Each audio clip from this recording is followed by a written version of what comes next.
Hi எல்லாருக்கும் வணக்கம். அருள்வான் படம் அண்ட் ஃபஸ்ட்டு இந்த படத்து கதை கேட்கும்போது அந்த டைமில் கிராமத்து படம் கொஞ்ச நாள் வேணாமே அப்படின்னு யோசிச்சுட்டே போய் தான் கதை கேட்டேன் சாருக்காக. ஆனால் கணேஷ் சார் சொன்னதுக்கப்புறம் பண்ணணும்னு ஆசை வந்துருச்சு. அண்ட் மெயினாக அதோட அந்த என்ன சொல்கிற படத்தோட கருன்னு சொல்கிற மாதிரி படிக்கிறதுல ஸ்கூலில் இந்த ஃபெசிலிட்டியில் அந்த ஃபெசிலிட்டி இல்லைன்னு நினைக்கலாம். பட் படிக்கிறதுக்கான ஃபெசிலிட்டியே இல்லை அப்படின்னு நம்ம ஊர்லேயே ஒரு இடம் இருக்குது, மக்கள் இருக்காங்க, இந்த மாதிரியும் வாழ்கிறாங்க அப்படின்னு நினைக்கும் போது இதில் கண்டிப்பாக நம்ம இருக்கணும் அந்த படத்தில் அப்படின்னு ஒரு ரெஸ்பான்சிபிளாகவும் ஃபீல் ஆச்சு. அண்ட் ப்ரொடியூசர் சார் இப்படி ஒரு படத்து மேலே நம்பிக்கை வச்சு அண்ட் பண்ணதுக்கு தேங்க்யூ.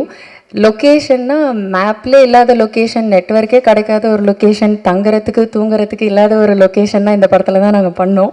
ஆனால் அப்படி ஒரு லொக்கேஷனில் அவ்வளோ ஒரு லைஃப் இருக்குது, அங்கே இன்னுமே மக்கள் அழகாக வாழ்கிறாங்க. அங்கே போகிறதுக்கு இருக்கிறதுக்கு கஷ்டமாக இருக்கே தவிர அங்கே இருந்தே ஷூட்டிங் பண்ணும்போது அது பழகி அவங்களோட வாழும்போது அது ஒரு சுவாரஸ்யமாக இருக்குது. அண்ட் சுகுமார் சாரோட நாங்கள் ஏற்கனவே படம் பண்ணியிருக்கேன் ராரா. கிராமத்தை காட்டுவாங்க, அழகாக காட்டுவாங்க. பட் கிராமத்தை பிரம்மாண்டமாக காட்டுறது சுகுமார் சார். இந்த ட்ரெய்லர்லேயே பார்த்துருப்பீங்க, ஒவ்வொரு விஷுவலும் அப்படியே கண்ணை பறிக்கிற மாதிரி இருந்தது. ஸோ என்னையும் கிராமத்தை அழகாக காமிச்சதுக்கு thank you Sukumar sir. And Arulnithi sir, அவர் நம்பிக்கை நாயகன் நினைக்கிறேன். ஏன்னா படத்தில் அருள்நிதி சார் இருக்காரான்னு சொன்னோடனே எல்லாரும் சொல்கிறது, ஓ சார் இருக்காரா, அப்போ படம் நல்லாயிருக்கும், அப்போ படம் வித்தியாசமாக இருக்கும், அப்போ படத்தில் ஏதோ இருக்குது.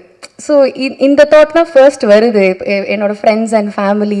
ஸோ அப்படி ஒரு நேம் இருக்குது அவருக்கு, அவர் சூஸ் பண்ணியிருக்காருன்னா அந்த படத்தில் ஏதோ ஒன்று இருக்குன்ற நம்பிக்கை. ஸோ கண்டிப்பாக இந்த படத்தில் இருக்குது, அதனால தான் அவரும் நம்பியிருக்காரு.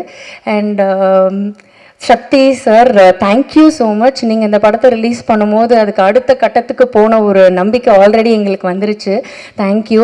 அண்ட் ஆரவ் என்னோட கோ actor, so such a dedicated actor. ஏன்னா அங்கே நாங்கள் பண்ணும்போது காளி சார் சொன்ன மாதிரி தான், அந்த லொக்கேஷன் போகிறது இப்படி போகலாம் இப்படிலாம் நாங்கள் போயிருக்கோம். அண்ட் அவர் அப்படி போய் மலை மேலே ஏறி அது மேலே மரத்து மேலெலாம் ஏறி அண்ட் ஒரு ஃபால்ஸ், ஒரு ஹியூஜ் ஃபால்ஸ் கீழே நாங்கள் ஷூட் பண்ணும்போது செம்ம குளிர் அப்போது. பட் அவர் உடம்பு ஃபுல்லாக சந்தனத்தை பூசிட்டு ஒரு போஸ்லாம் பேலன்ஸ்டாக இருக்கணும்.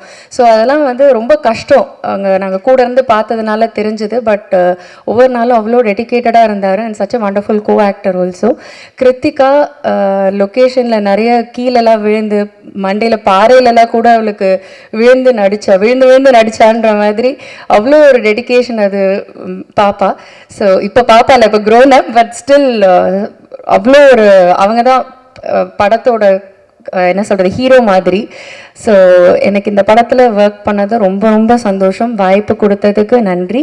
GV Prakash sir, such a soulful music. Allipoove song repeat மோடில் தான் கேட்குறேன். I think he knows the way to people's heart. அவர் பாடினா அது டைரெக்டாக ஹார்ட்டில் ஹிட் ஆகிடும். So thank you GV sir. And படத்தோட ஏடிஸ் எல்லாத்துக்குமே தேங்க்யூ. சாம், அசிஸ்டண்ட், அசோசியேட் எல்லா டிபார்ட்மெண்ட்லேயும் சாம் இருப்பார். ஏன்னா அந்த லொக்கேஷனில் ஒர்க் பண்ணுறது அவ்வளோ ஈஸி இல்லை. நாங்கள் ஆர்டிஸ்ட்டாக எவ்வளோ கஷ்டமோ அதை விட கஷ்டம் டெக்னீஷியன்ஸுக்கு, அவங்க ஓடிக்கிட்டே இருக்கணும். ஸோ பாதி பேர் கொஞ்சம் பேர் லொக்கேஷனில் இருக்க முடியாமலே போயிட்டாங்க. அப்படி இருக்கும்போது கடைசி வரைக்கும் சாம்லாம் இருக்கார். So thank you Sam. அண்ட் எல்லாருக்குமே ரொம்ப நன்றி. யாரையாவது விட்டுட்டேன்னா தெரில. Thank you so much. Thanks for the opportunity. Thank you. எல்லாருக்கும் வணக்கம். நான் கிருத்திகா பாலசுப்ரமணியன். இந்த சினிமா இண்டஸ்ட்ரியில் எனக்கு அவ்வளோ பெருசாக பேக்ரவுண்ட் கிடையாது. நான் ஒரு பட்டிங் ஆர்டிஸ்ட் அப்படின்னு சொல்லலாம். ஸோ அப்படி இருக்கும்போது இந்த படம் அருள்வான் எனக்கு கிடைச்ச ஒரு பெரிய வரம்.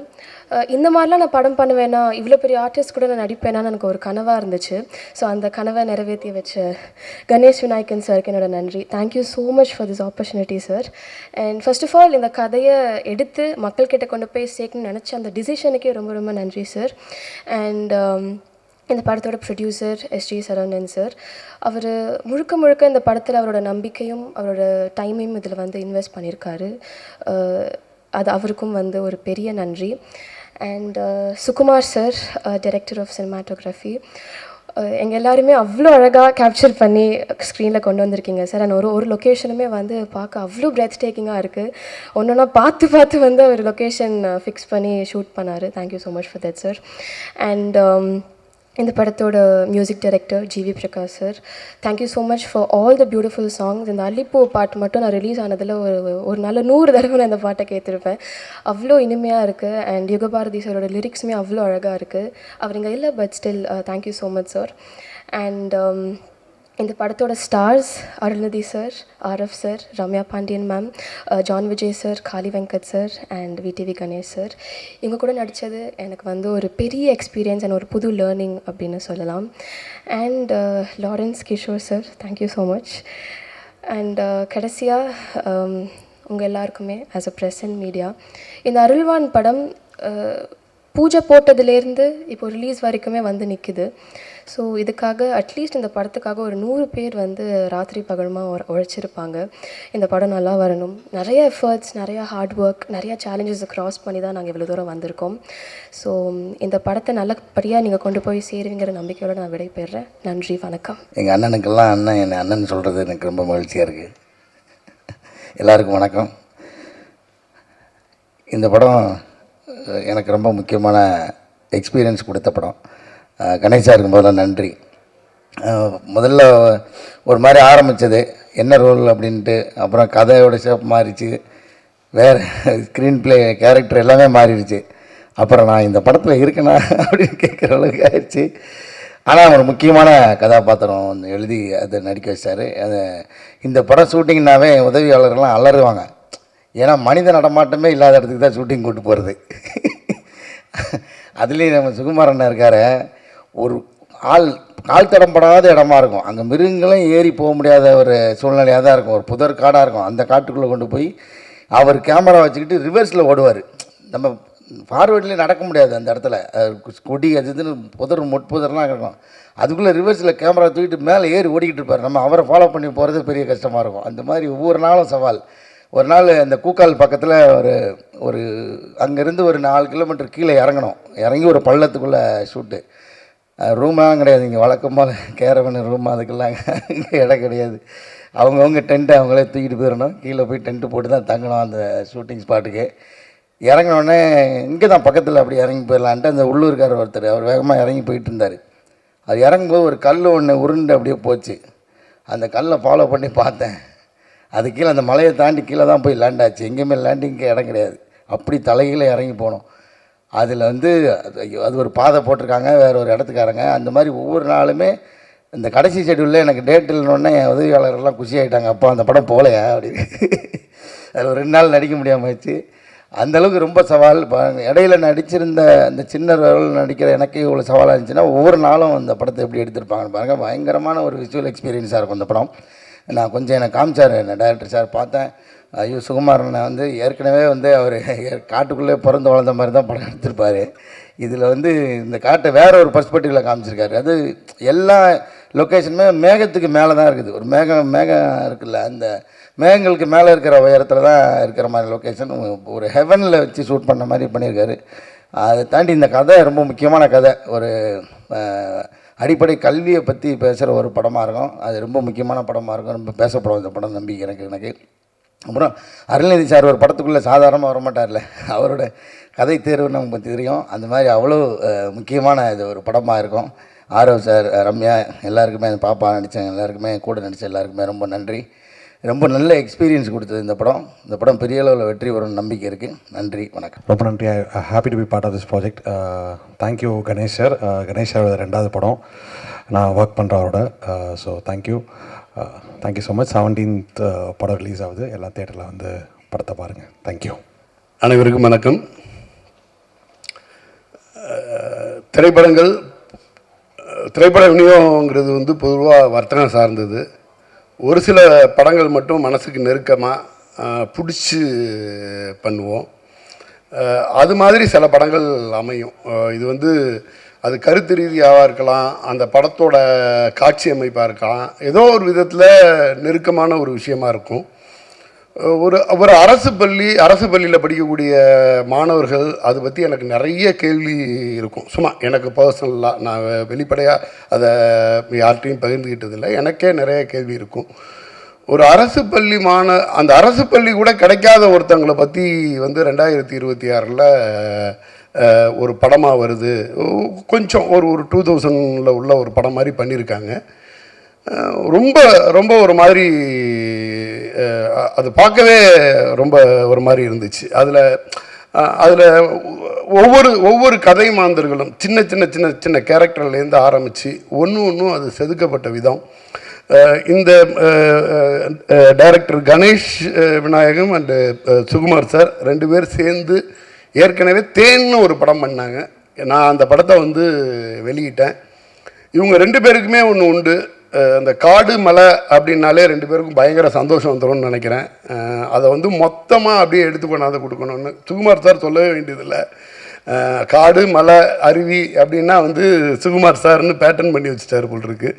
அதோட மொத்த அழகியலையும் உள்ளே எடுத்துகிட்டு வந்தாங்க. வந்ததுக்கு பிறகு அதுக்குள்ளே இருக்கக்கூடிய சின்ன சின்ன கேரக்டர்ஸ், அந்த சின்ன குழந்தை அது நடித்ததாக இருக்கட்டும், அதுக்கு பிறகு வந்து அவங்க ஆரவ் அண்டு ரம்யா பாண்டியன் பேர் அவங்க பண்ணியிருக்க இதாக இருக்கட்டும். என்னென்னா நடிப்புலையே வந்து ஒரு பெரிய மெச்சூரிட்டி இருக்கும், ஃப்ரேம் பை ஃப்ரேம் வந்து ஒரு அழகியல் இருக்கும். இதையெல்லாம் தாண்டி ரொம்ப ஒரு ஹார்ட் ஹீட்டிங்கான விஷயத்தை வந்து ரொம்ப அழகாக எடுத்து சொல்லியிருந்தாங்க. இதையெல்லாம் தாண்டி இதில் வந்து அருள்நிதி சார் ஒரு படம் வந்து எனக்கு வந்து ஒரு மூட் செட் பண்ணுற மாதிரி இனிஷியலாக ஒரு கதையை வந்து நகர்த்தி அப்படி எடுத்துகிட்டு வந்தாச்சு. அருள்நிதி சார் ஒரு ஸ்டேஜுக்கு பிறகு உள்ளே வர்றாரு. வந்ததுக்கு பிறகு அந்த படம் வந்து ஒரு ஆர்ட் ஃபார்மில் இருக்க படம், ஒரு கமர்ஷியல் படம் மாதிரி வந்து ஒரு பரபரன்னு போக ஆரம்பிச்சிச்சு. மிகப்பெரிய பர்ஃபெக்ஷனிஸ்ட்டு சாரோட படம். என்ன சார் ரியாக்ஷன்? மிகப்பெரிய பர்ஃபெக்ஷனிஸ்ட்டு. டிமாண்டி காலனி இதெல்லாம் வந்து சாரோட படத்தை எடுத்து மொத்தமாக நான் வாங்கி வெளியிட்ட படம். அது ஒரு சின்ன சின்ன விஷயத்துலையும் அவ்வளோ பர்ஃபெக்ஷன் பார்ப்பாங்க. அது ப்ரொடியூசருக்கு வந்து ப்ரொடியூசர் ஃப்ரெண்ட்லியாக இருக்கிறதா இருக்கட்டும். நான் வந்து அந்த படம் வாங்கி ரிலீஸ் பண்ணும் பொழுது அதோட இன்டர்வியூ கூட என்னோடய ஆஃபீஸில் உட்காந்தே பண்ணுறேன் அப்படின்னு சொல்லிட்டு ஃபுல் அண்ட் ஃபுல் பண்ணாங்க. அதில் உள்ள செலவை கம்மி பண்ணி வேறு ஏதோ ஒரு ப்ரொமோஷனுக்கு நீங்கள் யூஸ் பண்ணலாம் அப்படின்ற மாதிரி சொல்லிவிட்டு சின்ன விஷயமும் ப்ரொடியூசருக்கு ரொம்ப கோஆப்ரேட்டாக அந்த ஒரு டீம்னால் அந்த டீமுக்கு வந்து எவ்வளோ சப்போர்ட்டிவாக இருக்க முடியும், தன்னோட பங்களிப்பு வந்து என்ன மாதிரி இருக்குன்னு பார்த்து பண்ணக்கூடிய ஒரு ஹீரோ. இந்த படம் எனக்கு வந்து ரொம்ப ஒரு பெருமையான படமாக நான் நினச்சி வெளியிடுறேன். ஏன்னா இன்றைக்கி வந்து விளிம்பு நிலை மக்களோட விஷயத்தை வந்து பேசுகிறதுக்கான படங்கள், அதை மிகச்சரியாக சொல்கிறதுக்கான அந்த அரசியல் புரிதலோட படம் பண்ணக்கூடிய இயக்குனர்கள் அதுங்கிறதே வந்து நமக்கு ஒரு வரப்பிரசாதம் அப்படின்னு நினைக்கிறேன். சமீபத்தில் கூட பார்த்தேன், அரசு பள்ளியில் வந்து முன்னாள் மாணவர் நல சங்கம் அதுக்காக காளி வெங்கட் சார் வந்து ஒரு தொடர்ச்சியாக ரீல்ஸ் வந்து வைரல் ஆகிட்டே இருந்துச்சு. ரொம்ப அழகான விஷயம். என்னென்னா இன்றைக்கி வந்து ஜென்சி கிட்ஸோ இல்லை அதுக்கு அடுத்து சோஷியல் மீடியா லெவலில் உள்ள கிட்ஸுங்க வந்து அவங்களோட அடுத்தடுத்த ஃப்ரெண்ட்ஸுங்களோட கனெக்டடாக இருக்காங்க. அவங்களோட படித்தவங்க ஸ்கூல்லேருந்து காலேஜ்மெண்ட்லேருந்து எல்லாமே கனெக்டடாக இருக்காங்க. நிறைய அரசு பள்ளி மாணவர்கள் வந்து அந்த கனெக்ட் கூட கிடைக்காம எங்கெங்கேயோ போயிடுறாங்க. அது வந்து என்னென்னா நான் கூட நினைப்பேன், ஒரு அரசாங்கமே அதை எடுத்து முன்னாள் மாணவர் நல சங்கத்தை வந்து பண்ணால் என்ன அப்படின்னு எல்லாம் கூட யோசிச்சிருக்கேன். இந்த படத்தில் சம்மந்தப்பட்ட காளி வெங்கட் சார் வந்து அவரோட பள்ளிக்கு ரொம்ப அழகாக அதை பண்ணுறாரு. வாழ்த்துக்கள் காளி வெங்கட் சார். இந்த படம் பெரிய வெற்றி அடையணும். அதே மாதிரி வந்து 90 பிக்சர்ஸ் எஸ்ஜி சரவணன் சார் அவங்க மிஸ்ஸஸ் ஒரு மிகப்பெரிய நம்பிக்கையோட ஜிவி பிரகாஷ் சார் மியூசிக். இந்த படத்தோட பட்ஜெட் பற்றி எல்லாம் கவலைப்படாமல் இந்த படத்துக்கு எந்த அளவுக்கு வேணாலும் நான் சப்போர்ட்டிவாக இருப்பேன், நான் வந்து அந்த படத்தை வந்து எடுத்து ப்ரொமோட் பண்ணி ஸ்டேஜ் பண்ணுவேன் அப்படின்ற மாதிரி ஒரு ப்ரொடியூசர் முதல்ல வந்திருக்காங்க. அதுவும் வந்து ஒரு நல்ல நோக்கத்தோடு உள்ள ஒரு படத்தை எடுத்துகிட்ருக்காங்க. எடுத்து இது மாதிரி வெளியிடும் பொழுது இந்த படங்கள்லாம் அவங்களுக்கு வந்து நல்லபடியாக சப்போர்ட் பண்ணிச்சுன்னா இன்னும் நிறைய நல்ல படங்கள் வர்றதுக்கு ஒரு வாய்ப்பாக இருக்கும். அதே மாதிரி இன்றைக்கி காலையில் எனக்கு வந்து கமல் சார் கால் பண்ணார். கமல் சார் இது வரைக்கும் எனக்கு கால் பண்ணதில்லையே அப்படின்ட்டு திடீர்னு பார்த்தேன். அப்புறம் தான் அது தெரிஞ்சிச்சு நிக்கில் சார்னு. அந்த ஃபோட்டோ அப்படி தான் இருந்துச்சு. நான் ஒரு தப்பு பண்ணியிருக்க பார்த்தேன். எனக்கு ஒரு வாய்ப்பு அளித்த நிக்கில் சாருக்கு இந்த இடத்துல நன்றி சொல்லிட்டு விடைபெறுறேன். நன்றி. உங்கள் எல்லாருக்கும் வணக்கம். ஏதாவது கேள்வி கேட்டால் வேணால் பதில் சொல்லலாம். தனியாக நின்று ஏதாவது பேச சொன்னால் என்ன டாபிக் ஆரம்பிக்கிறதுன்னு எனக்கு தெரில இந்த படத்தில். நன்றி. 90 பிக்சர்ஸ் ப்ரொடக்ஷன் பிரைவேட் லிமிடெட் அருள்வான் திரைப்படத்திற்கு இந்த விழாவிற்கு வருகை தந்த பத்திரிகை நண்பர்கள், வானொலி நண்பர்கள், இணையதள நண்பர்கள், தொலைக்காட்சி நண்பர்கள் மற்றும் மேடையில் அமர்ந்திருக்கும் என்னோட படக்குழுவினருக்கும் எனது நண்பர்களுக்கும் என்னோட மனமார்ந்த நன்றியும் வாழ்த்துக்களையும் தெரிவிச்சுக்கிறேன். இந்த படத்தை சாதாரணமாக கடந்து போயிட முடியாது. இதில் நிறைய வலிகளும் இருக்குது, துன்பங்களும் இருக்குது. தகராறு, வீர சிவாஜி, ஹைப்பர் கன்னடத்தில் பண்ணேன். அதுக்கப்புறம் தேன், இதுக்கப்புறம் அருள்வான். இந்த அருள்வானுக்கு முன்னாடி 4 படங்கள்லையுமே நான் ஒரு ப்ரொடியூசர்ஸுக்கு கால் பண்ணி சான்ஸு கேட்டு படம் பண்ண படம். இந்த படம் தான் எனக்கு ஒரு ப்ரொடியூசர் கால் பண்ணி படம் பண்ண சொன்ன படம். அதனால் நான் அந்த ப்ரொடியூசரை நான் ரொம்ப ப்ரௌடாக வந்துட்டு ஃபீல் பண்ணுவேன். சரவணன் சாரை பற்றி சொல்லணும். அவர் ஒரு பிஸ்னஸ்மேன். அவர் அவுட் ஆஃப் ஸ்டேஷன், இன்றைக்கி வர முடியல. அவர் சினிமா ரொம்ப ஃபேஷன் அவருக்கு. அதாவது ஒரு சின்னதாக ஆரம்பிக்கப்பட்ட ஒரு படம் தான் இது. இது வந்து காளி வெங்கடன் லீடாக வச்சு ஒரு சின்னதாக ஒரு ப்ராஜெக்ட் பண்ணுவோம் சார் அப்படின்னு ஆரம்பித்தோம். ஆரம்பிக்கும் போது ப்ரொடியூசர் தான் இந்த படத்தை கொஞ்சம் பெருசாக ஆக்குனார். இல்லை கணேஷ், இது கொஞ்சம் பெட்டராக கொண்டு வாங்க, பெரிய டெக்னீஷியனாக கொண்டு வாங்க, ஜிவி பிரகாஷை உள்ளே கொண்டு வாங்க அப்படின்னு இந்த படத்தை பெருசாக கொண்டுட்டு போனார். அவர் வந்து சினிமாவில் வந்து 90 பிக்சர்ஸ்ன்னு வச்சுருக்கிறாரு சார். அது 90 ஃபிலிம்ஸுக்கு மேலே படம் பண்ணணும்னு என்னோடய ஆசை. கண்டிப்பாக அவர் பண்ணுவார். ஏன்னா அவர் வேறு பிஸ்னஸாக இருந்தாலும் சினிமாவை பற்றி நிறைய யோசிச்சுக்கிட்டே தான் இருக்கிறார் அவர் எப்போதுமே. நிறைய புதிய இயக்குநர்களுக்கு வாய்ப்பு கொடுங்க சார், இந்த கம்பெனி பெருசாக வளரும். இந்த படத்தை எனக்கு வாய்ப்பளித்ததுக்கு முதல்ல உங்களுக்கு நன்றியை தெரிவிச்சுக்கிறேன். அடுத்ததாக என்னோடய படம் எடிட்டர் கிஷோரை பற்றி சொல்லணும். அவர் என்னோடய 2வது படம். முதல் படம் அவருக்கு ஸ்டேட் அவார்டு வந்துட்டு அந்த தேன் படம் வாங்கி கொடுத்தேன். கண்டிப்பாக இந்த படத்துக்கும் அவருக்கு வந்துட்டு விருது இருக்குது. ஏன்னா சின்ன சின்ன முரண்பாடு இருந்துச்சு அவருக்கும் எனக்கும். இது இல்லை, இப்படி வேணும், இப்படி வேணான்னு. இது ஒரு ஆர்ட் ஃபார்மாகவும் இல்லாமல் கமர்ஷியலாகவும் இல்லாமல் இருக்கும். அதை ஒரு சரியாக முழுமையாக எனக்கு இந்த படத்தை பண்ணி கொடுத்தாரு. தேங்க்யூ கிஷோர். பெரிய செட் ஒர்க் இல்லாட்டாலும் சின்ன சின்ன ஒர்க்காக இருந்துச்சு. அது ரொம்ப லைவாக ஆர்ட் டைரக்டர் இளையராஜா வந்துட்டு பிரமாதமாக பண்ணி கொடுத்தாரு. அவருக்கு என்னோட நன்றியை தெரிவிச்சுக்கிறேன். படத்தில் வந்துட்டு Leelavathi madam actually dance choreography பண்ணாங்க. அதுக்கப்புறம் ஆக்ஷன் ஒருன்னு வந்துட்டு ஃபைட் மாஸ்டர், காஸ்டியூமர் கணேஷ், இவங்க எல்லாருமே வந்துட்டு இந்த படத்துக்கு நிறைய ஒத்துழைப்பு கொடுத்தாங்க. முக்கியமாக சொல்லணும்னா என்னோட 2 கரங்களாக என்னோட உதவி இயக்குனர்கள் இருந்தாங்க. விஜய் வினோர், சாம் ஜோசப், மிதுன்ராஜ், சக்தி, முத்துக்குமார், குழந்தை வேலப்பன், கணேஷ்குமார், கிஷோர், இது எல்லாமே என்னோட 2 கரங்களாக நின்று என் கஷ்டங்களை எந்த பாயிண்ட்லேயுமே வந்துட்டு என்னை விட்டு வந்துட்டு விலகாமல் கடைசி வரைக்கும் கூட இருந்து நின்றுக்கிட்டு இருந்தாங்க. இவங்க எல்லாருமே ஃப்யூச்சரில் மிகப்பெரிய இயக்குநர்களாக வருவாங்க. அவங்களுக்கு என்னோடய வாழ்த்துக்களை நான் தெரிவிச்சுக்கிறேன். அடுத்ததாக சுகுமார், அவரோட நான் தொடர்ந்து பயணிச்சுக்கிட்டு இருக்கிறேன். அவங்க எல்லாருக்கும் தெரியும் அவர் என்னோடய நண்பன் அப்படின்னு. என்னோடய சைல்ட்ஹுட் ஃப்ரெண்டு தான். இந்த படமும் அப்படி தான் வந்துட்டு பயணித்தோம். அவங்களுக்கு விஷுவல் பார்க்கும்போது தெரிஞ்சிருக்கும் அவன் எந்தளவுக்கு எஃபர்ட் வந்துட்டு எடுத்திருப்பான் அப்படின்னு. இந்த கதையை வந்துட்டு நான் அவங்ககிட்ட சொல்லும் போதே ரொம்ப இம்ப்ரெசிவாக வந்துட்டு அவன் தான் லொக்கேஷனை சூஸ் பண்ணான். இங்கெல்லாம் பண்ணிக்கலாம், இதெல்லாம் வந்துட்டு பெட்டராக இருக்கணும். இங்கே வந்துட்டு காளி அண்ணன் சொன்ன மாதிரி எந்த நடைபாதையுமே போகாத இடங்களுக்குள்ளார வந்துட்டு புகுந்து போய் இந்த படத்தை எடுத்தோம். அதனால தான் இந்த மாதிரியான ஒரு விஷுவல் வந்திருக்குது. இதில் வந்துட்டு எல்லாருமே கூட இருந்து கோஆப்ரேட் பண்ணாங்க. ஸோ அதனால தான் நாங்கள் இதை வந்துட்டு பண்ண முடிஞ்சது. இல்லைன்னா கண்டிப்பாக இந்த மாதிரியான ஒரு விஷுவலை கொண்டுட்டு வந்திருக்க முடியாது. நெக்ஸ்ட்டாக ஜிவி பிரகாஷ், அவர் நீண்ட நாள் நண்பர். நான் உதவி இயக்குனர் இருந்த காலத்துலேருந்து எனக்கு உதவி பண்ண மனிதர்.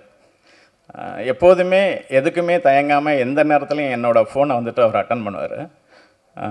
நான் இப்படி ஒரு படம் பண்ணுறேன் அப்படின்னு வந்துட்டு சொல்லும்போது இது நாங்கள் வந்துட்டு இந்த சொல்ல முடியாத டிஜிட்டில் தான் அவரோட பேமெண்ட் இருந்துச்சு. அதெல்லாம் அவர் பொருட்படுத்தாமல் பரவாயில்ல நீ நல்லா வாடா, ஒன்றும் பிரச்சனை இல்லை, இந்த படத்தை பெருசாக நம்ம கொண்டு போய் சேர்ப்போம் அப்படின்னாரு. இந்த படம் மிகப்பெரிய வெற்றி பெற்றால் அதில் 50% அவரோட உழைப்பு இருக்குது. அப்படி ஒரு மியூசிக் பண்ணி கொடுத்துருக்கிறாரு. ரொம்ப நன்றி ஜிவி. அடுத்ததாக கிருத்திகா சொல்லணும். இந்த படத்தில் ஆக்சுவலி 3 ஹீரோக்கள். ஒன்று ஆரவ் சார், இன்னொன்று அருள்நிதி சார், அப்புறம் கிருத்திகாவை வந்துட்டு சொல்லணும். ஏன்னா மெயின் கண்டென்ட்டாக வந்துட்டு கிருத்திகாவோட பேஸில் தான் அந்த கதைக்குள்ளார இருக்கும். அவள் பட்ட கஷ்டங்களை நம்மளால் வந்துட்டு சொல்ல முடியலை. அவள் குழந்த தினசரி அவங்க அம்மா கண்ணை பார்த்தோன்னா அவங்க கண் வந்துட்டு கண்ணீர் ததும்பி நிற்கும். ஏன்னா தான் குழந்தை எவ்வளோ கஷ்டப்படுது அப்படின்னு. அது அவங்களுக்கு அந்த வலி வந்துட்டு அந்த ஸ்பாட்டில் வந்துட்டு பெருசாக இருந்ததே தவிர அதனோட அவுட்புட் பார்க்கும்போது ரொம்ப சந்தோஷப்பட்டாங்க. எல்லா இடத்துலையுமே, அதாவது நாங்கள் வந்து என்ன சொல்கிறது, ஒரு ஹில்லிலேருந்து கீழே லொக்கேஷனில் கீழே இறங்கணும். கிட்டத்தட்ட ஒரு 2.5 மணி நேரம் கீழே வரணும். கீழே இருந்து மேலே போக முடியாது, 3.5 மணி நேரம் எங்களுக்கு வந்துட்டு செலவாகும். அதனால் நாங்கள் என்ன பண்ணோன்னா அந்த பர்டிகுலர் ஏரியாக்குள்ளாரையே ஒரு டென்ட்டு அமைச்சு அதுக்குள்ளார தான் எல்லாருமே ஸ்டே பண்ணியிருந்தோம்.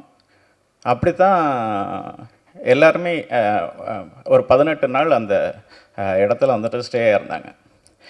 இப்போ சரியான உணவு கிடையாது, நடைபாதை கிடையாது, நிறைய இடத்துல விழுந்துருவா பாப்பா.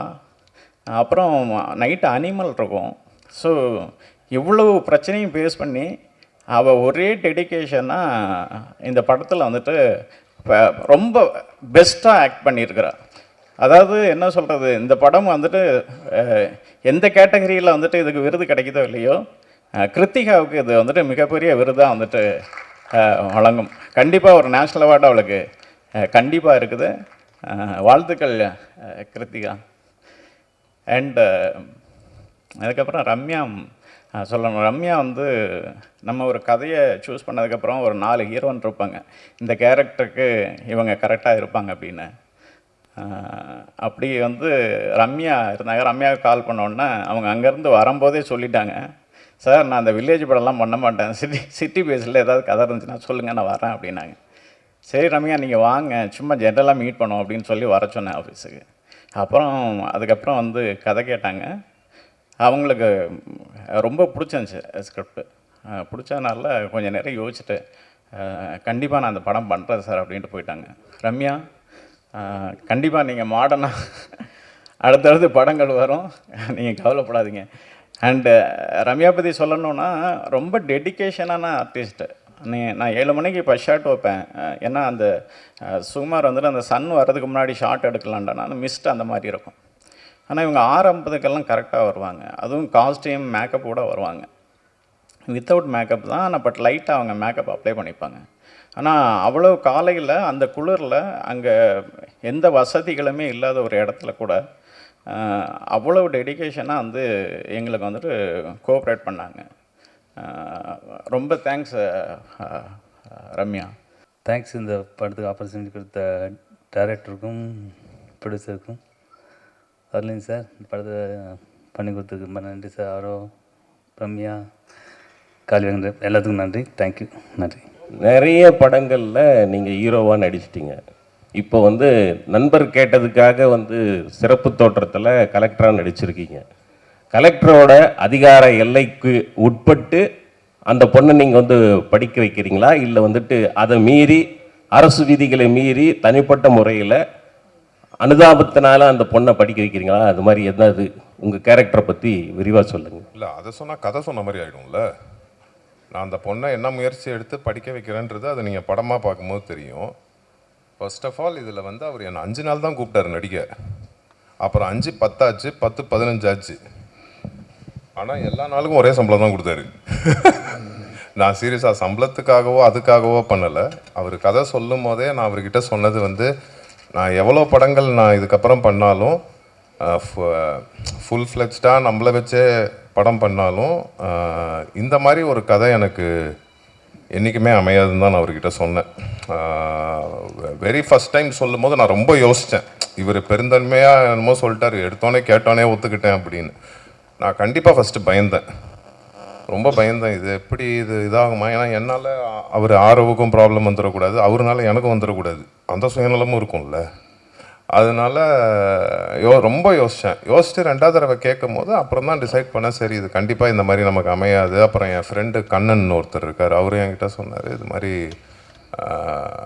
இது கண்டிப்பாக பண்ணுங்கள், நமக்கு நல்ல பேர் தான் கிடைக்கும்னு. படம் பார்க்கும்போது எனக்கு ரொம்ப சந்தோஷமாக இருந்துச்சு. கரெக்டான ஒரு படத்தில் இருந்தோம். எனக்கு ஆக்சுவலாக சுகுமார் சார் தான் அடிக்கடி சொல்லுவார், சார் நல்ல பேர் வரும் சார், நல்ல பேர் வரும் சார்ன்னு.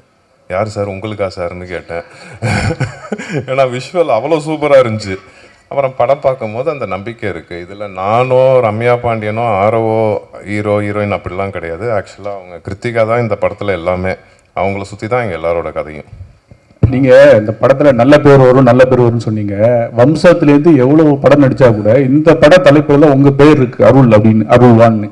இது நீங்கள் வந்த பிறகு பேரை மாற்றினாங்களா இல்லை முதலே வச்ச பிறகு உங்களை பேருக்கு தக்கபடி கூப்பிட்டாங்களா? நான் ஒரு நாள் ஃபுல்லாக இந்த டைட்டில் வேண்டான்னு அவர்கிட்ட அவர்கிட்ட டைட்டில் மாற்றுங்க நானும் இருக்கேன், இதே டைட்டிலாக வச்சிங்கன்னா சரி வருமானு. பட் அவருக்கு பொருத்தமாக பட்டுச்சு, அதை போய் நம்ம தடுக்கக்கூடாதுல்ல. கதையோட டைட்டில் என் படத்தில் என் பேர் முத்துவேல்.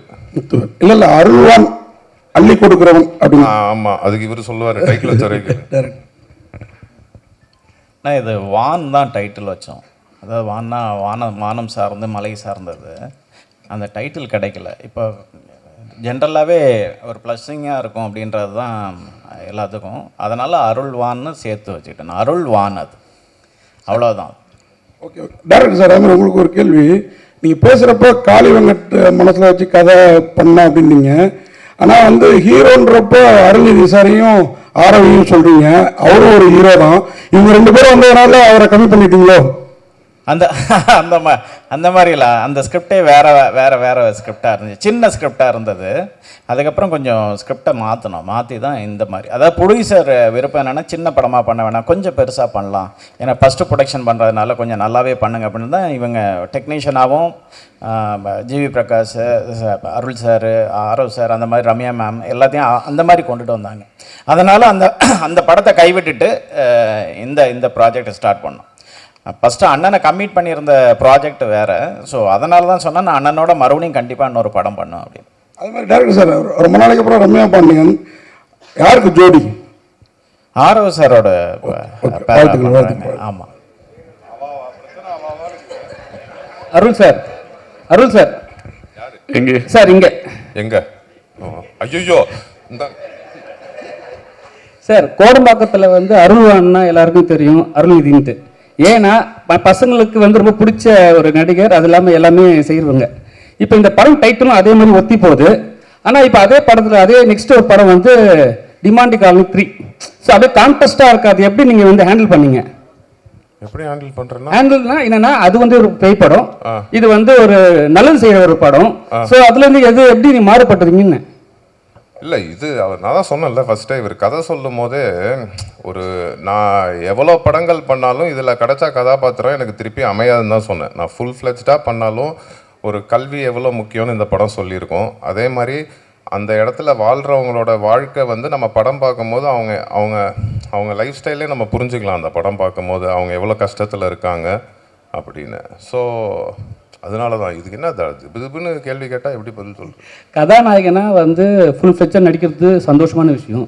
ஒரு டேரக்டர் வந்து ஒரு 5 நாள் ஸ்டோரி சொல்லும் போது உங்களுக்கு என்ன தோணுச்சு அந்த நேரத்தில்? அவர் 5 நாள் ஸ்டோரி சொல்லல, 5 நாள் வர சொன்னார். ஓகே, உங்களுக்கு என்ன தோணுச்சு? பண்ணலாமா வேணாவா? நிறைய முடிவு எடுத்திருப்பீங்களா நைட்டு?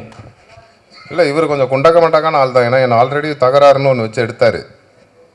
அதனால எனக்கு என்னன்னா சீரியஸாகவே ஃபஸ்ட்டு ஒரு 5 நாள் தான் இருந்துச்சு. அதுக்கப்புறம் ஒரு 20 நாள் வந்திருப்பேன்னா. ஆக்சுவலாக ஃபுல் படம் இருக்கேன், அது சொல்ல மாட்டேறாரு. நானும் ஆரவ், அவங்க கிருத்திகா, அப்புறம் இவங்க எல்லாரும் ஃபுல் படம் இருக்காங்க. கேள்வி next sir, hero sir, Arulnithi sir வணக்கம். இதுக்கு நாங்கள் பேசவே செஞ்சுருப்பேன், நீங்கள் தான் பேசணும் சார். மாசான ஹீரோவாக பல படங்கள் பண்ணிட்டீங்க. பட் இந்த படத்தில் ஒரு முக்கியத்துவமான கேரக்டர் அப்படின்னா 5 நாளைக்கு ஒத்துக்கிட்டீங்க. அடுத்து வரக்கூடிய இந்த மாதிரி கதைகளில் முக்கியமான கேரக்டர் 2 நாள் 5 நாள் அப்படின்னா ஒத்துப்பீங்களா சார்? நான் இது வரைக்கும் எந்த படம் மாசான ஹீரோவாகவே பண்ணல சார். வம்சம் ஒன்று போதும் சார். வம்சமில் வந்து என் படங்கள் எல்லா படங்களையும் எல்லா கதாபாத்திரக்கும் எல்லாருமே ஹீரோ மாதிரி தான் இருப்பாங்க. வம்சம்ல என்ன கிஷோர் சார் தான் ஹீரோ மாதிரி இருப்பார். அவரை வச்சு தான் படமே. இல்லை, இன்னைக்கு வரைக்கும் அருள்நிதி சார்னா வம்சத்தை தான் முக்கியமாக சொல்கிறாங்க. ஆமாம் ஆமாம். அந்த மாதிரி ஒரு மாசான படமும் நீங்கள் அடுத்து கொடுக்கணும். பட் இதை மாதிரி முக்கியமான கதைக்கு முக்கியமான கேரக்டர் வருது ஒரு 5 நாள் அப்படின்னாலும் நான் நடிக்கிறேன் அப்படின்ற மாதிரி நீங்கள் இருக்கீங்களா சார்? கண்டிப்பாக பண்ணுவேன். முக்கியத்துவம் வாய்ந்த கதைகளில் நான் 5 நாளுக்குனாலும் நீங்கள் நடிப்பீங்க. அதுக்குன்னு அதே பண்ணிட்டு இருக்க மாட்டேன். அப்புறம் 5 நாளாக எல்லா படத்துக்கும் போயிட்டு இருக்க வேண்டியதான். இல்லை சார், 5 நாள் சொல்லி திருப்பி 5 நாள் ஆக்கிடுவாங்க தலைவா.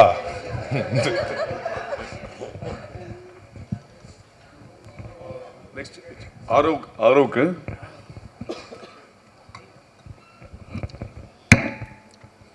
ரம்யா பாண்டியன் மேடம் இங்கே ஆக்சுவலாக உங்களோட கேரியரில் ரொம்ப முக்கியமான படங்கள் பார்த்தீங்கன்னா ஜோக்கர், ராம ஆண்டா ராவணாட்டம், இது ரெண்டுமே வில்லேஜ் சப்ஜெக்ட் தான். ஸோ உங்களுக்கு நல்ல பேர் வாங்கி கொடுத்த அப்படிங்கிற பட்சத்தில் நீங்கள் ஏன் வில்லேஜ் சப்ஜெக்ட் சூஸ் பண்ணுறது தயங்குறீங்க? இல்லை, இந்த படம் கதை கேட்கும் போது உண்மையிலே அந்த மைண்ட் செட்டில் தான் இருந்தேன். ஏன்னா வர எல்லாமே வில்லேஜ் சப்ஜெக்ட், அது நல்ல வில்லேஜ் சப்ஜெக்டாக இருந்ததுன்னா நம்மள அறியாமல் நான் ஓகேன்னு தான் சொல்லியிருக்கேன். பிடிச்சி வேணான்னு சொன்னது கிடையாது. பட் இந்த படம் முடிக்கும் போது என் மனநிலை எப்படி இருந்ததுன்னா வில்லேஜ் சப்ஜெக்ட் பண்ணுறது எனக்கு பெருமையாக ஃபீல் ஆச்சு. ஏன்னா ஒரு கிராமத்து மக்களை நம்ம ரெப்ரசன்ட் பண்ணுறோம், அவங்களோட வாழ்வியலை காட்டுறோம். ஸோ அதில் நிறைய நுணுக்கங்கள் இருக்குது, அதில் ஒரு ரியாலிட்டி இருக்குது, ஒரு சோல் இருக்குது. ஸோ படம் முடிகிற டைமில் நான் பெருமை தான் பட்டேன். ஸோ இப்போ அந்த மைண்ட் செட்டில் இல்லை. கதை கேட்கும் போது உண்மையிலே நான் அவர்கிட்ட ஃபோனில் நோ தான் சொன்னேன். ஸோ இருந்தாலும் ஒரு வாட்டி கேட்க வாங்கினாங்க. தேங்க்யூ சார் திருப்பி வர சொன்னதுக்கு. ஸோ கதை கேட்டதுக்கப்புறம் எனக்கு ரொம்ப ஹாப்பி ஆயிடுச்சு. ஸோ இனிமேல் வில்லேஜ் படம் கண்டிப்பாக. சார் ஆரோ சார் தமிழ் சினிமாவில் வந்து பெரும்பாலும் வந்து டபுள் ஹீரோ வந்து நடிக்கிறது வந்து ரேராக தான் நடிப்பாங்க. அருள்நிதி சார் கூட நடிச்சிருக்கீங்க. உங்களுக்கு எந்த அளவுக்கு எக்ஸ்பெக்டேஷன் இருந்தது? என்ன சவால்கள் எல்லாம் சந்திச்சிங்க? தமிழில் வந்து அந்த ஒரு இது இருக்குது, மல்டி ஹீரோ பண்ணுறது வந்து ரொம்ப கம்மியாக இருக்குது. But other languages Malayalam, Telugu, கன்னடாலெல்லாம் நிறைய பண்ணுறாங்க. தமிழ்லேயும் எனக்கு பண்ணணுன்னு ரொம்ப ஆசை இருந்துச்சு. பட் இந்த கதை சொல்லும்போது வந்து அருள் சாரோட கேரக்டர் அப்போது வந்து யாருமே ஃபிக்ஸ் பண்ணலை. யாராவது ஒருத்தவங்க வந்து அது கொஞ்சம் ப்ராமினெண்ட்டாக இருந்தால் அது நல்லா இருக்குமோ படத்துக்கு அப்படின்னு ஃபீல் பண்ணிட்டு தான் அது ஒரு 20 days ஷூட் பண்ணதுக்கப்புறம் தான் அப்புறம் அருள் சார் உள்ளே வந்தார். எனக்கும் அருள் சாருக்கும் ஷூட்டிங்கில் நாங்கள் சேர்ந்து இது பண்ணவே இல்லை. ஆக்சுவலாக செகண்ட் டைம் தான் அருள் சார் நானும் பார்க்குறேன். பட் படமாக அது பார்க்கும்போது அருள் சார் அந்த கேரக்டர் பண்ணது வந்து இன்னும் அந்த படத்தையும் சரி அந்த கேரக்டரையும் அது வந்து பயங்கரமாக எலிவேட் பண்ணிச்சு. ஸோ அது வரைக்கும் ஹாப்பி தாங்க. அருள் கணேஷ் சார் டைரக்டர் சார், இது உண்மை கதைன்னு நீங்கள் இது ஒரு தனிப்பட்டவருடைய கதையா அல்லது அங்கே நடந்த இன்சிடென்ட் மாரி ஏதாச்சும் இருக்குது? இல்லை, ஒருத்தருக்கு படிப்பு இல்லையா அல்லது அந்த ஊரில் உள்ள அத்தனை பேருக்கு? அதாவது அங்கே ஒரு என்ஜிஓ ஆய்வுப்படி என்ன சொல்கிறாருன்னா 25% வந்து தான் படிப்பு இருக்குது, 75% வந்துட்டு கிடைக்க மாட்டேங்குது அப்படின்னு தான் சொல்கிறாரு. முக்கியமாக இது வந்துட்டு இந்த படம் வந்துட்டு காடர் மொழியில் எடுக்கப்பட்ட படம். அதாவது காடர் மொழி ஏஷியாவிலே ஃபஸ்ட்டு மொழி அப்படின்னு வந்துட்டு சொல்கிறாங்க.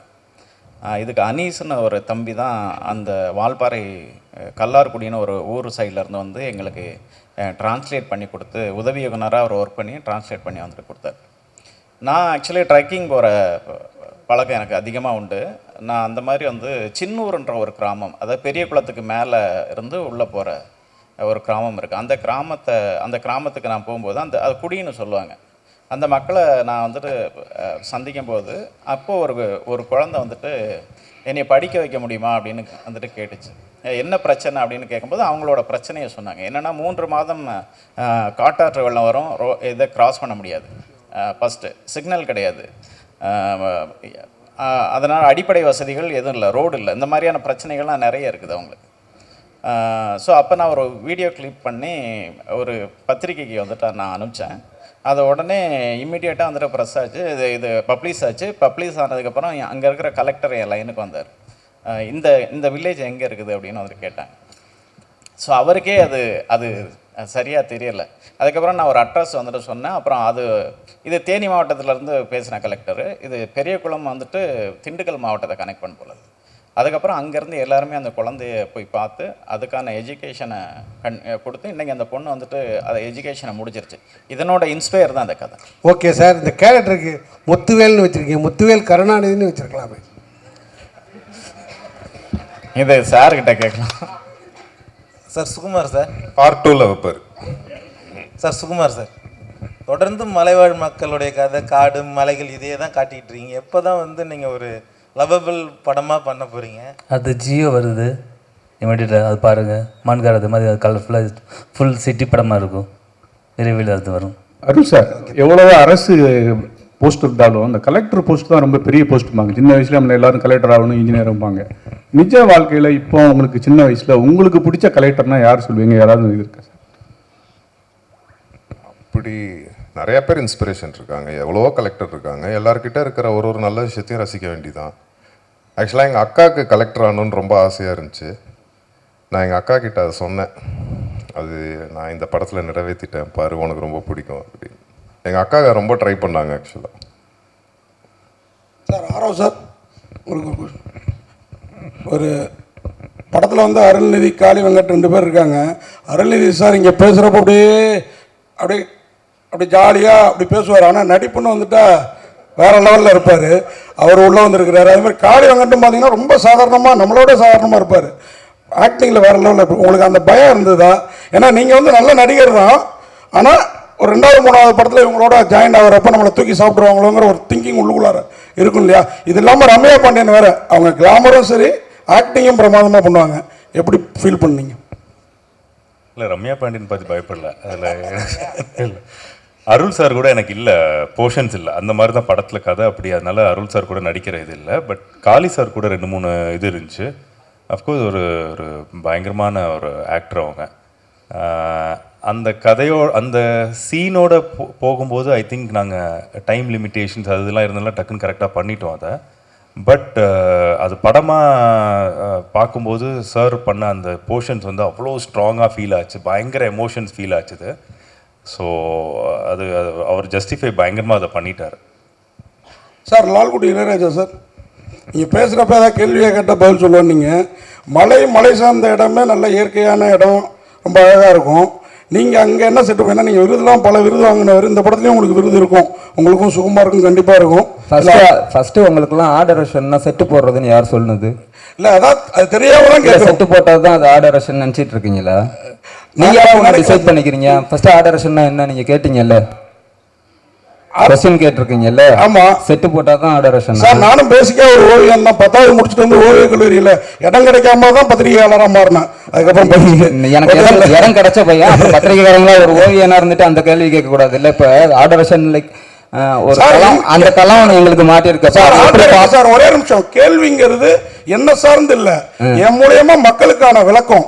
அவங்க இது இவ்வளவு அளவுக்கு நாலேஜா இருக்க மாட்டாங்க, உங்க அளவுக்கு குறைஞ்சபட்சம் எல்லா டெஸ்ட்டுமே அப்படியே கேட்டுட்டு இருக்கீங்க. மேஸ்திரி கூட ஏதோ ரீபர்சல் செட் போட்டுக்கிட்டே இருப்பாங்க அப்படின்னு. படம் ஃபுல்லா ஒர்க் பண்ற எல்லா ஃப்ரேம்ஸ்லயும் ஆர்டரேஷனோட பங்கீடு இருக்கு. நாங்கள் இருக்கோம் இல்லை அப்படிங்கிறது இல்லை, நாங்கள் லொக்கேஷன் பார்க்குறோம், அந்த லொக்கேஷனில் தான் அந்த கதை நடக்குது அப்படிங்கிறத டிசைட் பண்ணுறோம். கதையோட களத்தை நாங்கள் தான் ஆராய்ஞ்சு அந்த இடத்துக்கு கூட்டிகிட்டு போகிறோம் எல்லா ஆர்டிஸ்டையும். ஸோ செட்டு போட்டால் தான் ஏதாவது ஒன்று பிளைவுடை வச்சு மேக் பண்ணாதான் அப்படின்னு நினச்சிட்டு இருக்கக்கூடாது. கதைக்குள்ளே ஃபுல்லாக இருக்கும். ஈச் அண்ட் எவ்ரி ஃப்ரேமில் ப்ரொடக்ஷன் டிசைனிங் இருக்குது. அது என்ன கலர் ஸ்கீமில் போகலான்னு டிஸ்கஸ் பண்ணுறோம். கேமராமேன் கூட என்ன லைட்டப்பில் எடுக்கலான்னு டிஸ்கஸ் பண்ணுறோம். ஸோ கதை ஃபுல்லாக ஆராய்ஞ்சிட்டு இருக்கோம். நீங்கள் ஏதோ செட்டு போடுறது அதனால கதை இது போய் ஏதோ மலையிட்ட நின்னா நாங்கள் என்ன பண்ண போகிறோம் அப்படின்னு கொஸ்டின் கேட்டுட்டு இருக்கக்கூடாது அப்படிங்கிறது என்னோட தாழ்மையான வேண்டுகோள்.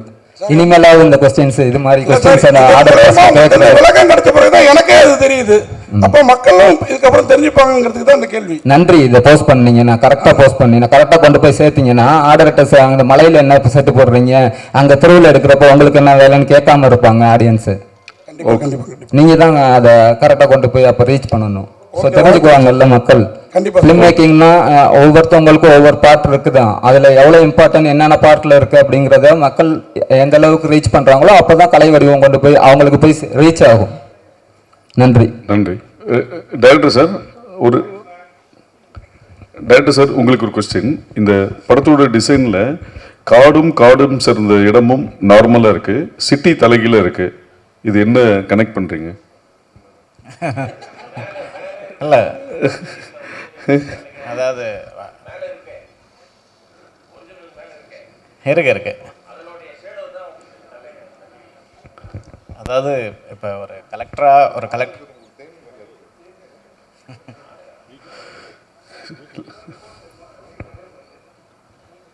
இது கதையில் என்ன விதமாக கனெக்ட் இல்லை இது ஒரு கலெக்டராக வந்துட்டு நம்ம ஒரு ஃபாரஸ்ட்டுக்குள்ளார கொண்டு போய் வைக்க முடியல. ஒரு சிட்டிக்குள்ளார இருக்கிற ஒரு கலெக்டரை சந்திக்க வர்ற ஒரு குழந்தையோட லைஃப் தான் அதனோட எடுத்துக்காட்டாக பண்ணியிருக்கிறோம், வேற ஒன்று. சார் அருள்வந்தி சார், இன்றைக்கி வந்து கல்வி 2026 பட்டி தொட்டியங்க எல்லா இடத்துலையுமே கல்வியை கொண்டு போய் சேர்த்துருக்காங்க. ஆனால் இன்னமும் ஒரு சில மலைவாழ் மக்களுக்கு கல்வி கிடைக்கல, ஏழை எளிய மக்களுக்கு கல்வி கிடைக்கலன்னு சொல்லியிருக்காங்க. இதுக்கு என்ன காரணமாக இருக்குன்னு நீங்கள் நினைக்கிறீங்க சார்? இதுக்கு காரணம் தெரிஞ்சால் நான் இங்கே உட்காந்துருப்பேண்ணா, நெஜ கலெக்டராக இருக்க மாட்டேன். அந்த கஷ்டத்தை தான் இந்த படத்தில் சொல்லியிருக்கோம். ஸோ இப்போ நிறைய இடத்துல நிறைய பேர் அதை செஞ்சுட்டு வராங்க. இதுவும் பேஸ்ட் ஆன் ட்ரூ ஸ்டோரி தான். இது உண்மையாகவே எங்கே நடந்தது, எந்த கலெக்டர் அதை செஞ்சார், எந்த ஊரில் நடந்துச்சு, அங்கே பேசிகிட்டு இருக்காரு. இங்கே பாருங்கள், முக்கியமான கேள்வி அது எல்லாமே இவர் சொல்லியிருக்காரு. அதை கேளுங்க, அதை ஒரு தடவை கேளுங்க. நிறைய பேர் ட்ரை பண்ணுறாங்க. இன்னும் இப்போ எல்லா இடத்துலையுமே இப்படி இருக்குன்னு நம்ம சொல்ல முடியாது. எல்லா இடத்துலையுமே கல்வி போய் ரீச் ஆயிடுச்சு. இவர் தான் சொன்னார், இன்னும் 20% இடத்துல, ஆமாம், அது 25% இருந்து இன்னும் கம்மியாக இருக்கும். சீக்கிரம் இன்னும் கம்மியாகிடும் நம்புவோம். அதுதான் நீங்கள் சொல்லுங்கள், அந்த பேஸ்ட் ஆன் ட்ரூ ஸ்டோரி இல்லை சார். இப்போ ஒவ்வொரு நாங்கள் எல்லா மலை கிராமத்துக்குள்ளரையும் போகல. இது கொஞ்சம் ஸ்டடி பண்ணும்போது, இந்த கதையை ஸ்டடி பண்ணும்போது ஒரு குறிப்பிட்ட ஒரு 10 கிராமங்களுக்குள்ளார போனோம். சில குழந்தைகள் வந்துட்டு ஒரு 20 கிலோமீட்டர் இல்லை ஒரு சில குழந்தைகள் வந்துட்டு ஒரு 20 கிலோமீட்டர் தாண்டி தான் வந்துட்டு ஸ்கூலுக்கு வந்துட்டு போகிறாங்க. அந்த குழந்தை திரும்பி வர முடியாது. ஏன்னா உங்களுக்கு ஃபாரஸ்ட் தெரியும், அட்டை இருக்கும், எலிஃபண்ட் இருக்கும், இது லெப்பர்ட் இருக்கும். ஸோ அந்த மாதிரி நிறைய பிரச்சனை இருக்குது. இங்கே சில இடங்களில் தான் உண்டு உறைவிட பள்ளிக்கூடம்னு இருக்குது. என்னென்னா அங்கே ஹாஸ்டல் அவங்களுக்கு, அதாவது இவங்க வந்துட்டு மண்டே வந்துட்டு ஸ்கூலில் கொண்டு போய் விட்டுடுறாங்க. சாட்டர்டே வந்துட்டு அந்த குழந்தைங்கள ரிட்டர்ன் வந்துட்டு அந்த பேரண்ட்ஸ் போய் கூட்டிகிட்டு வராங்க. இதில் இந்த சம்பவத்தில் இந்த குடும்பங்களுக்குள்ளார, இந்த சொந்தங்களுக்குள்ளார ஏதாவது ஒன்று நடந்தால் அந்த குழந்தைங்களுக்கு எதுவுமே தெரியறது கிடையாது. இதனோட வலி ஒரு பெரிய வலியாகவே இருந்துக்கிட்டு இருக்குது. ஏன் 20 கிலோமீட்டர் போகணும், ஏன் இந்த இடத்துக்குள்ளார இன்னும் பள்ளிக்கூடம் வரலன்னா, அங்கே அடிப்படை வசதிகள் இல்லை. அங்கே வந்துட்டு ஒரு டீச்சர் வந்துட்டு இங்கேருந்து போகணுன்னா டிரான்ஸ்போர்ட் வேணும், வேவ் இருக்கணும். ஸோ அவங்க அனிமலை சமாளித்து போகணும். இங்கே கீழே இருந்து தரைத்தளத்துலேருந்து நீங்கள் காட்டுக்குள்ளார போகணுன்னா மினிமமாக 15 கிலோமீட்டர் மேலே போகணும். ஸோ அதுக்கு நிறைய ப்ரொசீஜர் இருக்குது. ஸோ இதெல்லாம் ஃபாலோ பண்ணி இன்னும் வந்துட்டு சரியான இடங்களில் வந்துட்டு சேரலை கல்வி. இதை கொஞ்சம் கொஞ்சமாக சேர்த்துக்கிட்டு இருக்கிறாங்க. இந்த மாதிரியான படங்கள் வந்துட்டு இப்போ மக்களை போய் ரீச் பண்ணும்போதும், அஃபிஷியல் ஆஃபீஸர்ஸ் இதை பார்க்கும்போதும் அவங்களுக்கு ஒரு வந்துட்டு நல்லது நடக்கும் அப்படின்றதுக்காக தான் இந்த மாதிரியான ஒரு ஸ்கிரிப்டை வந்துட்டு நாங்கள் பண்ணியிருக்கோம்.